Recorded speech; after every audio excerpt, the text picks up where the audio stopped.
this is a different kind of sexy, and it's more of a female audience. I think it's really, really exciting and interesting that it's seeing such a revival with women that are really embracing this style, and they want to have fun with it, and they want to embrace their inner bombshell and get really, you know, have fun with dressing up and feeling like they're feeling their own like confidence and sexual power.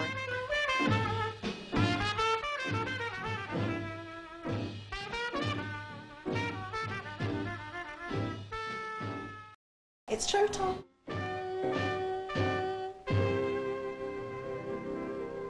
Women throughout history have been using the controversial art of burlesque to test and transcend social boundaries. Lydia Thompson brought burlesque to America in the 1860s, a time when burlesque shows focused more on satire than sexuality. It wasn't until they began losing popularity in the 1920s that the striptease was introduced to attract audiences. But a social crackdown and growing sex industry contributed to the gradual demise of burlesque. In recent years, though, the industry has experienced a dramatic rebirth, the effects of which can be seen right here in our city.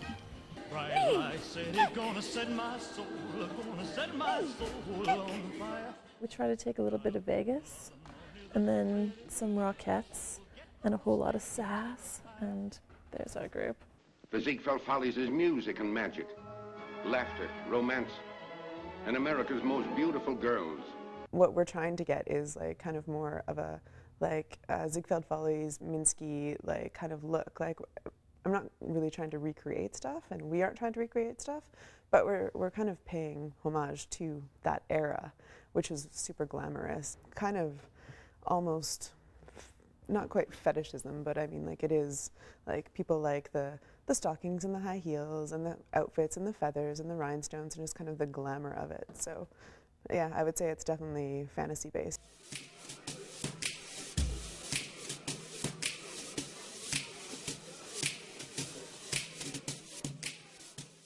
In addition to experiencing a burlesque revival, our city has also witnessed the transformation of pole dancing. It's not just for strippers and strip clubs anymore. In the past 5 years, 10,000 women have taken pole dancing classes at Aradia Fitness. We're showing these girls how to be sexy in like yoga clothes, in their sweats. The main demographic is probably 25 to 65. Yeah, and we've had like 70-year-olds that come, and they have a blast. I think people used to think of it as more degrading, but yeah, I think people have a different outlook on the more people that do it. It's like, at first, like your mom and grandma are like, "You're doing what?" And now it's like, I'm not afraid to tell my dad. It's like, whatever. The growing popularity of pole dancing classes is evident in our city, as classes are even being offered at a local bar. The instructor is taking the skills she has learned at Aradia Fitness and is passing them on to a group of women who are open to trying something new and want to have fun while getting fit. Despite pole dancing classes having entered mainstream culture, though, not everyone thinks they're appropriate. I think that I'm more judgmental than maybe I ought to be, but yeah, not that I'm uncomfortable with people who do it, but I sort of question what it is that they're getting out of it. It's usually, you know, an exciting twist on an otherwise mundane activity, and you know, they just want to have a little bit more fun, and it's more of a social topic as well, you know, a little bit more of a conversation starter than, you know, oh yeah, I'm taking this aqua yoga thing instead I'm taking this burlesque dancing thing. It's, you know, it doesn't change my opinion of them. I think burlesque dancing is great. It's a good empowerment for women. Pole dancing classes, on the other hand, I think are kind of lame. I don't know.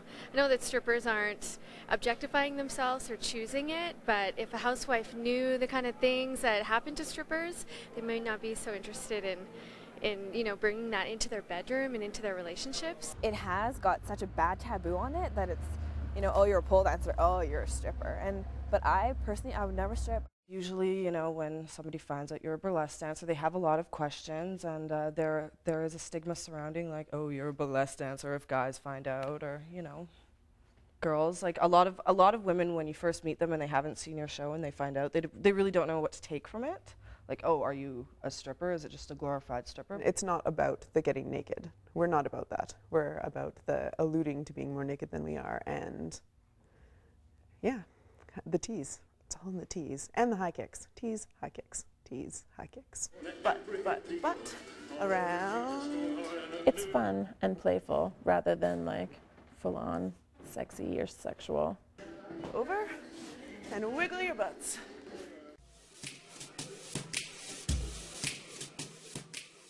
The word empowering is, there's a lot going on. If a woman takes a pole dancing class and feels good about herself, that's good. That's a feeling of empowerment. What I would want to question is the fact that she's still feeling good in relation to feeling sexy.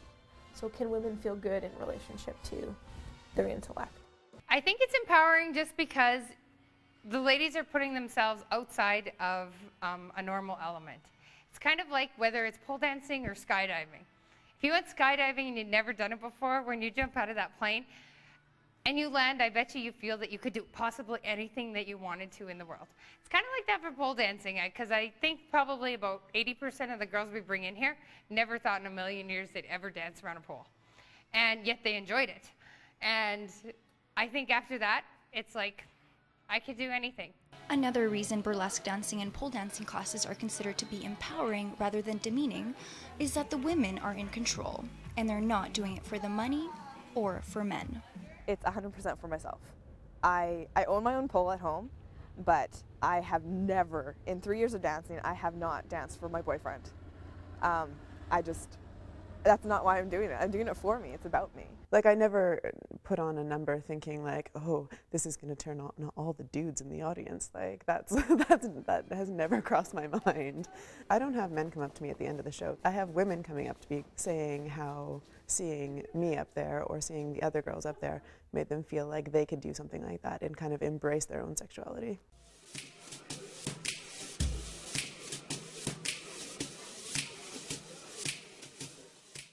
Perhaps one of the greatest benefits burlesque can provide some of its female spectators is the potential for personal empowerment through an improved body image. The media bombards women with images of pin-thin, airbrushed models, new diets, and weight loss products on a regular basis.